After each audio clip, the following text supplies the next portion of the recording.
To mark the launch of the Law Family Commission on Civil Society, we commissioned YouGov to provide a snapshot of public attitudes towards civil society. We wanted to know how many people were supported by charities, community groups and their neighbours during the COVID crisis, what people think about the roles of these groups in our society more broadly, what influence they should have over national and local decision-making, and whether or not they could play a key role in the recovery. We found, first of all, that the British public place a very high value on charities and community groups, now and in their expectations for the future. Over 8 in 10 adults think that these groups played an important role in our society. A similar proportion think that these groups play an important role in supporting society during the pandemic, which is no surprise, really, given the key role played by mutual aid groups and charities delivering frontline support. And 60% think that charities and community groups will play an important role in the country's recovery from COVID.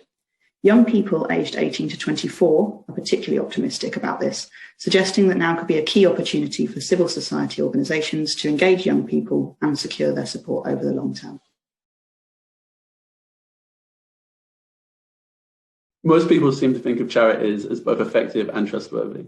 Only 12% of survey respondents said that they don't trust charities and community groups. In fact, charities are some of the most trusted institutions in society. This seems to go against the idea of a trust deficit with regard to charities following high-profile scandals of recent years. The public also seem to recognise the value that charities and community groups bring to society and the services that they provide, particularly to vulnerable people.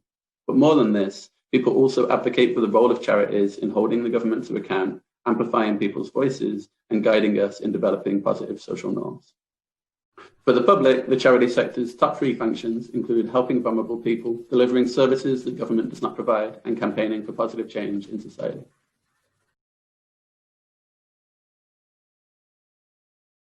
It's often said that civil society and communities really stepped up during the pandemic.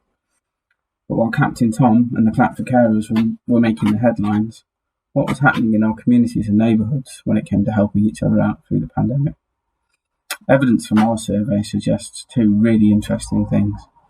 Firstly, informal volunteering, the giving of help to our friends and neighbours, maybe by doing some shopping or walking the dog, vastly outweighed the amount of formal volunteering that was undertaken through mutual aid groups or through charities or other organisations, with 35% of people saying that they had helped out a neighbour or a friend during the first lockdown.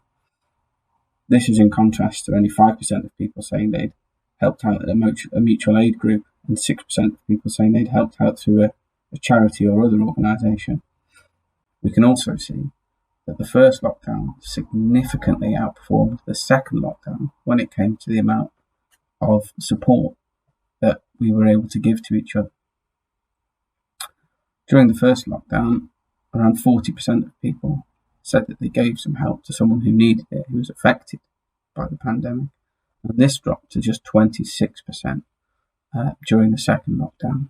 The biggest drops were seen in those of working age, which may point to the fact that simply people were less able to help out during the second lockdown because they were back at work. And it may also point to the fact that less help was needed as people had worked out better how to manage their own needs during the second lockdown, or simply the second lockdown was slightly less stringent. So we have seen that a large number of people have participated in the charity sector, especially during this past year. But it's important to understand the public sentiment of the sector itself. So does the public believe that the sector is working efficiently? Are there too many charities? Are there too few charities? Do they have the right focus, etc.? So what we will see is that there are large differences in the sentiment across the population. So in our sample, we'll see large differences based on demographics. So you'll see that women tend to be more optimistic about the sector, and also young people tend to be more optimistic about the sector. And it's important for the sector to understand the perceptions of the sector so they can try to solve these problems. So they might notice that there are problems that the sector is actively experiencing, or they might just realize that there are some public perception issues that they should try to hit head on so they can try to increase the standing of the sector in society. So first we asked the sample, are there too many charities? And what we see is that the public is almost equally split amongst if they think there are too many or not too many charities. So specifically, 31% of the sample say there are too many charities, while 34% of the sample says that there are not too many charities. And then we see these large differences based on age and gender. So the older generation tends to think there are too many charities, and also men tend to think that there are too many charities. When we switch to the correct focus of the charity, so are they actually targeting the right groups? 32% of people believe that charities do have the appropriate focus, but 22% of people say that they often focus on the wrong priorities. So this is a substantial part of the sample. So as before, younger people are more optimistic and women are more optimistic about charities having the right priorities. So now whenever we look at if charities are wasteful with the resources that they have, overall there are net positive views on this topic. But again, we see a substantial portion believe that the charity sector is wasteful. And again, we see these large differences across gender and age. Now, whenever we look at the efficiency of the charity sector, we see a slightly different picture. Overall, 50% of people in the sample said that charities are efficient, but again, 30% said that charities were not efficient.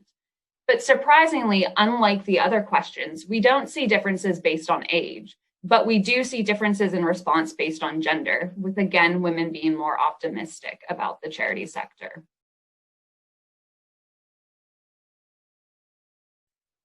We've heard that the public has a relatively mixed view about how charities are functioning.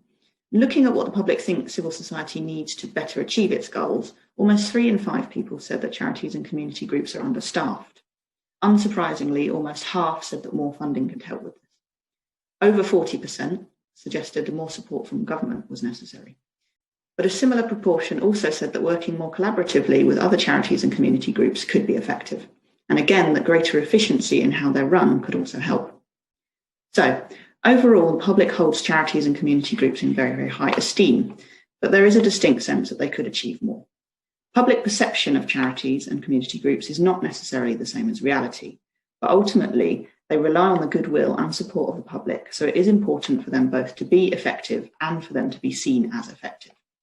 In this context, PBE is beginning the Law Family Commission on Civil Society. It's an ambitious 2-year programme of work where we'll address the structural questions around civil society effectiveness and efficiency. We'll showcase the fantastic work done by charities and community groups. And we'll examine how the high levels of esteem that we've seen can be translated into opportunities for charities and community groups to help the country level up.